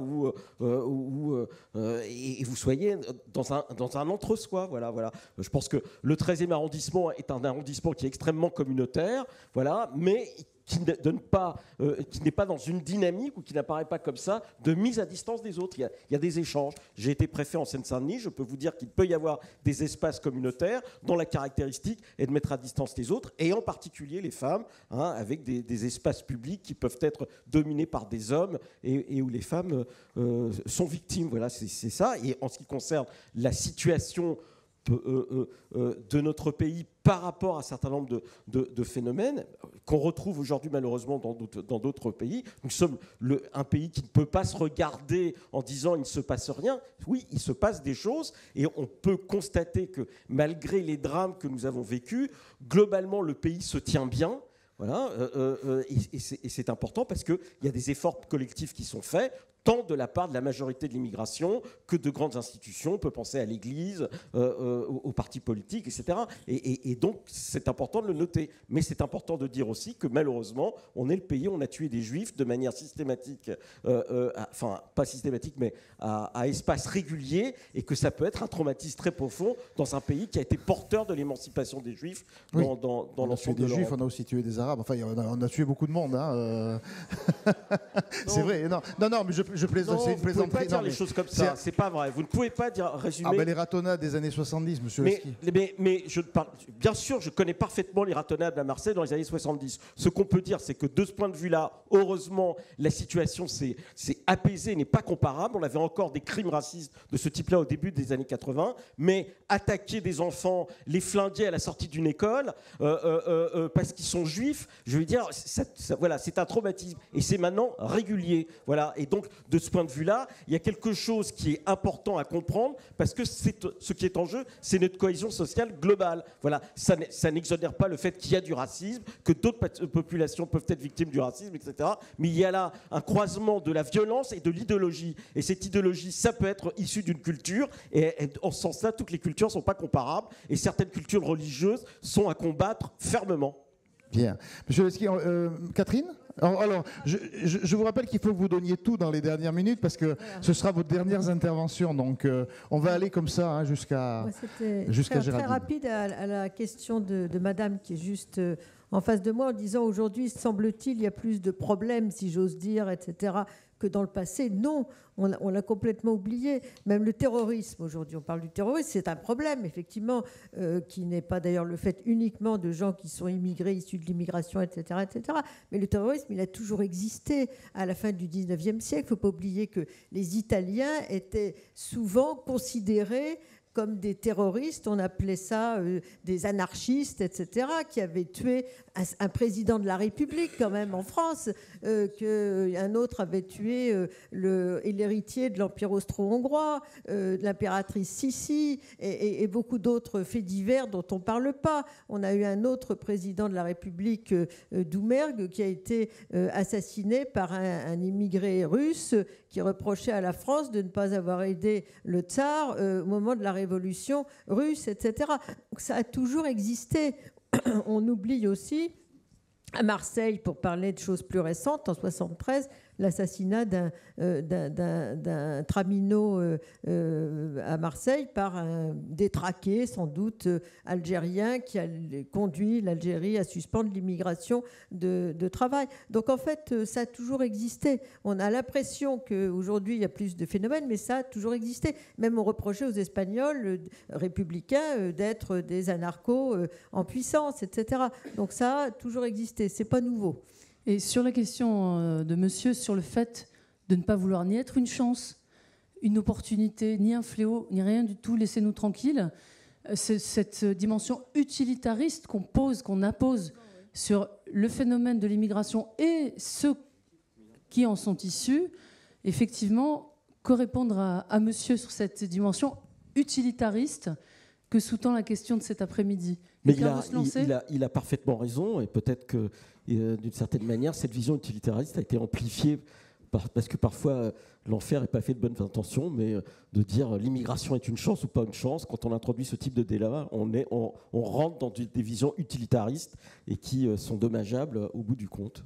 Bon, mais on a quand même eu un débat plutôt apaisé, mais il n'est pas tout à fait terminé parce qu'il faut qu'il y ait des prises de parole. On n'est pas parti dans des dimensions trop... Peut-être que ça allait bien partir dans quelques minutes, mais le temps va nous limiter. Bien. Alors, deux choses. La première, c'est oui, l'enquête Trajectoire et Origine a pris place dans un débat plus général sur les discriminations. Et ce qui était important, c'est de factualiser l'étendue et les mécanismes des discriminations dans la société française, où on se paye un peu facilement de mots en plaçant les États-Unis ou la Grande-Bretagne dans le camp des oppresseurs où le racisme serait omniprésent, et en France on en serait plus ou moins exempt, à part quelques comportements individuels regrettables. En fait, on n'en est pas là. Non, il y a des choses beaucoup plus structurelles qui sont à l'œuvre et qui sont toujours d'actualité. La deuxième chose, c'est, moi je pense qu'effectivement il y a une attente particulière à l'égard des populations immigrées et de leurs descendants, où on les demande d'avoir une forme d'exemplarité.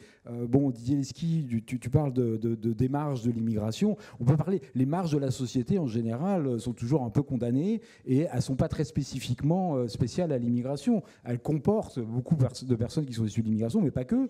Et en l'occurrence, le problème, c'est le modèle social français, ce n'est pas le problème des immigrés. Et donc la question, c'est comment on fait pour faire une société avec une cohésion collective dans laquelle il y a des personnes immigrées et puis d'autres, et c'est pas en condamnant les uns vis-à-vis des autres qu'on va réussir à trouver une solution. Donc c'est ça l'enjeu, et c'est pour ça que rentrer quand même dans le détail de quelles sont les conditions sociales, quelles sont les formes de participation des personnes issues de l'immigration à la société française montre qu'on est très loin des stéréotypes qu'on développe, y compris sur la question du communautarisme. En réalité, les interactions sociales sont extrêmement fortes. En réalité, les couples mixtes, si on veut rentrer dans ce détail-là, en fait, les relations, y compris intimes, à l'intérieur de la société française sont élevées. Donc, on n'est pas en train de se diriger vers des espèces d'îlots complètement étanches les uns aux autres. Après, il y a des ségrégations urbaines, Thibault en a parlé, il y a des espaces qui sont dévalorisés dans lesquels on va retrouver plus facilement et de façon beaucoup plus importante les personnes qui n'ont pas le choix d'aller ailleurs. Ça, c'est vrai, mais ça, c'est quelque chose qui tient de la politique urbaine elle-même et des politiques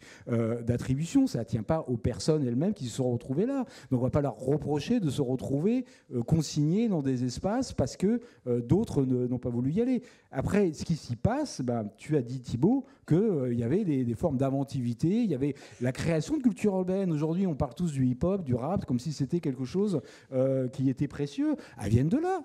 Et c'est précisément ce qu'on condamnait 20 ans ou 30 ans auparavant. Donc il faut être patient. On a dit tout le mal qu'on pensait des Polonais et des Italiens dans l'entre-deux-guerres. Aujourd'hui, on présente ça comme une intégration réussie. Mais en réalité, c'était, si on veut prendre l'expression, même si on ne l'a pas utilisée à ce moment-là, des ghettos. Il y avait des villes entières dans lesquelles on ne pouvait pas lire le conseil municipal parce qu'il y avait plus d'étrangers. Il n'y a pas suffisamment de Français pour lire un conseiller municipal. Donc il faut quand même replacer la situation actuelle dans l'histoire longue. Un peu plus court, s'il te plaît, Thibault. Ouais. C'est bon, il a parlé de Bayrou, maintenant. Non, j'en ai une deuxième. Pardon, il va rajouter. Très rapidement, deux mots, et je vais rebondir sur ce que vient de dire Patrick sur le mot ghetto. Ça a été un débat au sein des sciences humaines et sociales sur est-ce qu'il y a des ghettos en France ou pas. Bon. Je pense qu'il faut quand même aussi rappeler qu'il y a un truc qui s'appelle en France l'État. Et que, effectivement, c'est pas le cas partout. Non, mais ça paraît rigolo comme ça, mais on est encore quand même dans un pays où les services publics tiennent dans des quartiers extrêmement en difficulté. Vous allez à Chicago, c'est pas du tout la même chose. Donc ça, c'est une spécificité française à laquelle je pense qu'il faut vraiment qu'on s'attache. La deuxième chose, vous avez commencé par un sujet d'actualité, je finis par un sujet d'actualité, ce sont les élections à Villeneuve-Saint-Georges. Bon. Pourquoi je dis ça? Je ne vais pas rentrer dans le débat, je ne me fâche avec personne, mais je pense qu'aujourd'hui, il n'y a pas de consensus sur, effectivement, notamment la gouvernance urbaine. On a vu qu'il y avait quand même 2 modèles municipaux qui se sont affrontés au-delà des personnes. Et donc, ça montre quand même quelque part qu'on doit avoir, si possible de manière non hystérique, un véritable débat sur la manière dont on appréhende les questions de gouvernance urbaine. Comment ça, on sait à peu près faire, mais surtout avec qui et pourquoi faire. Benoît, Manon. Je sais pas à quoi il a dit l'État, on a senti que vous y avez. Dès que le mot État a été prononcé, on a senti une D'abord, lueur. je vais vous faire une recommandation d'un ouvrage qui est un tout petit ouvrage que je trouve très bien, qui s'appelle Il n'existe pas d'identité culturelle de François Julien, qui est intéressant parce qu'il nous invite à réfléchir non pas en termes d'identité et de frontières en matière de culture, mais en termes de ressources culturelles. Et considérant qu'entre deux personnes, si on raisonne en termes de ressources, il y a donc une distance, et que cette distance peut être réduite, là où si nous posons des identités, nous risquons de poser des frontières, et des frontières à l'intérieur desquelles l'un ou l'une et l'autre allons nous enfermer. Et je trouve, comme c'est un penseur français, orientaliste de surcroît, c'est assez intéressant d'inviter cette philosophie, cette pensée-là dans nos réflexions. Et puis la deuxième remarque que je voulais faire, c'est que sur la question des cultures, justement, c'est que c'est toujours tentant, je sais pas, le mot tentant est inapproprié, mais la question effectivement de l'égalité femmes-hommes est un sujet qui revient singulièrement quand d'aucuns posent l'inégalité comme un élément constitutif de leur identité, de leur culture.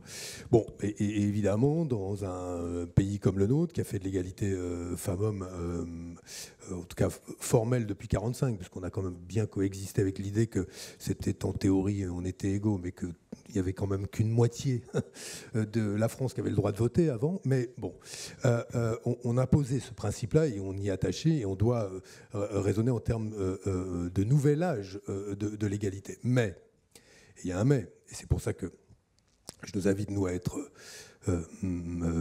véritablement exigeants. Ce que révèle cette affaire, qui est un tournant, notamment dans tout l'Occident, des viols de Mazan, c'est que le mépris absolu pour le corps des femmes n'a ni religion, où il a toutes les religions, ni classe, ou toutes les classes, et qu'il a un point commun, c'est qu'il est d'abord le fait d'homme. Et donc, si on raisonne, si on sait tirer les leçons de tout cela, c'est qu'il faut quand même que, par définition, on évite d'attacher le non-respect du corps des femmes en général et le mépris pour les femmes à une culture plutôt que la nôtre, en particulier plutôt que la nôtre ou les nôtres, je ne sais pas laquelle sera-t-elle, parce qu'aujourd'hui, manifestement, le travail reste quand même considérablement devant nous, quelle que soit la culture à laquelle on se réfère. Vous avez le dernier mot, Géraldine. Je vais dire, rencontrons-nous et aimons-nous les uns les autres. Voilà. Alléluia. Merci, mesdames et messieurs. Merci à nos panélistes d'avoir ouvert des questionnements, des émotions, des confrontations. Merci aux organisateurs. Je crois qu'on enchaîne avec la suite du programme.